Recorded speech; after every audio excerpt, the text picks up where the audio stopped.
Hi, my name's Sam, head brewer here at Lawrence Beer Company. Today we're going to talk about LBC Kölsch. This is one of our most accessible beers, or one of our easiest beers to drink.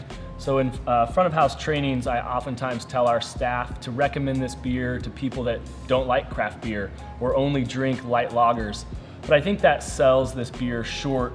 As a Kölsch, this style is hundreds of years old and it has a long brewing history and tradition. The flavors in this beer are really interesting and really delicate and worth spending time appreciating, even though it is oftentimes sold as a lawnmower beer.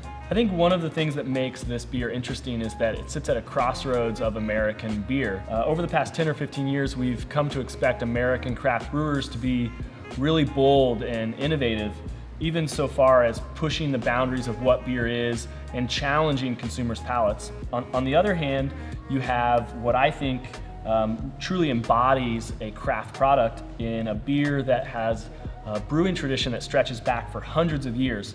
So with that in mind, I brewed our Kölsch sort of straddling those two ideas. We use some modern ingredients, but we really lean on traditional Kölsch brewing, both in process and ingredient selection. So we have what I would call a modern Kölsch. For the malt in this beer, I used Pilsner malt. 100% of the malt in this beer is that single variety.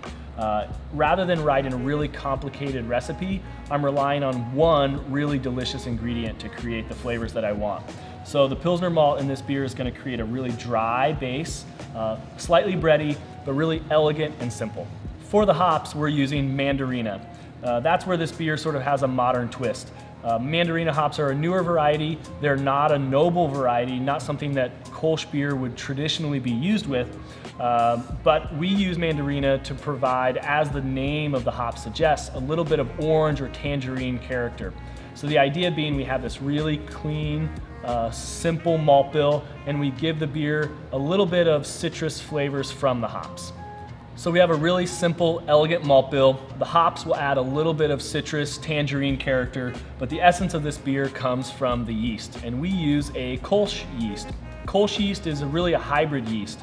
It's a top cropping yeast, which is like an ale yeast, but it ferments at a low temperature like a lager yeast. So we're gonna have the essence of a lager with some fruity esters that are more commonly found in ale strains. And I think it's really fitting for this beer, using a hybrid yeast that sort of straddles ale and lager, and at the same time we're brewing a beer that has been brewed traditionally for hundreds of years, but using modern ingredients and sort of updating it by backloading the boil and making it more aromatic. So I think with all those things in mind, it's really short-selling beers like this to call them lawnmower beers. Because they have a lot of beauty and elegance to them, but at the same time, they're the perfect beer to sit down and have 6 of.